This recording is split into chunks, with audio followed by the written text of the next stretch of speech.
As an Oklahoma SWAT youth, I really feel empowered mainly because of the attitudes of the adults. They really let us operate as independent individuals and take SWAT and drive it and lead it where we want it to go rather than just being puppets for their agenda. And it really helps things run. One personal experience of mine was at the Youth Access demonstration that we held. It wasn't an A-list celebrity thing, but the youth really got involved and excited about it, and I think it reached its full potential with just the youth, and I think that's really something we could do. We don't need a big name to tout our cause. We're enough, and we can do it ourselves.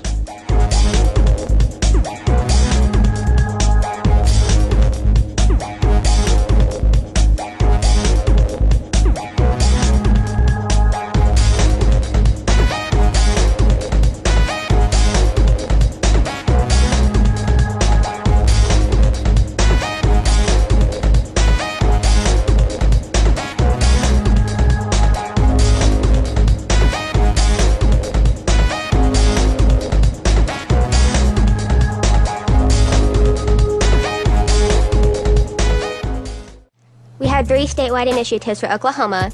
It's 24/7, Youth Access, and the Clean Indoor Air Act. And Youth Access is just making sure that teens cannot get a hold of tobacco. The Clean Indoor Air Act is self-explanatory. It talks about how we don't want smoke inside buildings. And then 24/7 is for schools. We don't want smoking on schools allowed at all. And we're just going into schools and trying to get people to adopt it to make sure like students or staff cannot smoke.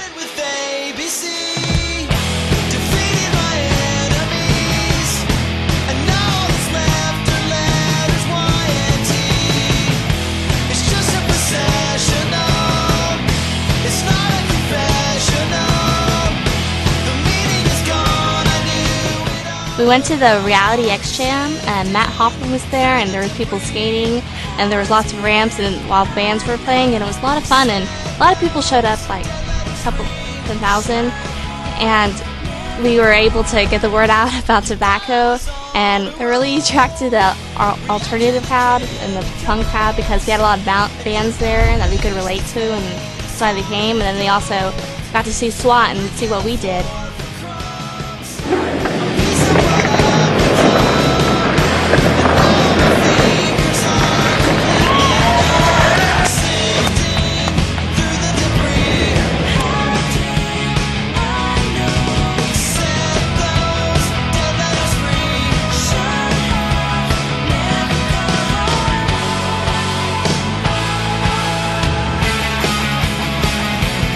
The thing about Youth Access is that we go into convenience stores and we give them reward reminder visits.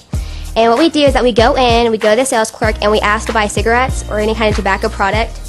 And we check to see if they ask us for our age or for ID. And all the places that we went to, that it was positive and nobody just sold us tobacco without asking for an ID. If they fail to ask for an ID or for our age, then we give them a packet that talks about how it's illegal and how they can get fined. And if they do ask for identification, then we give them a packet that says congratulations, and it's a personal rewarder for the clerk.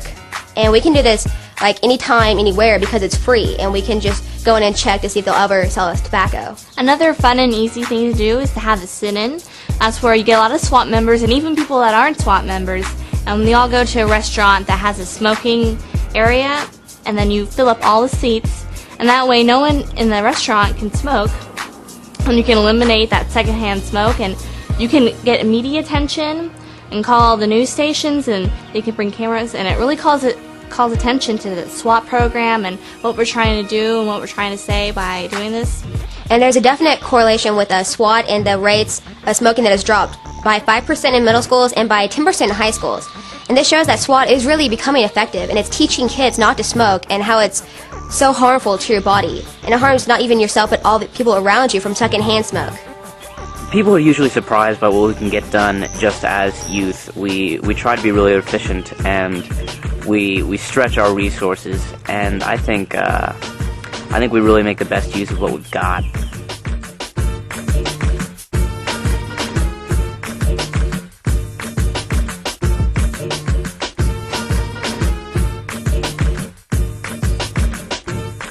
Spherix.com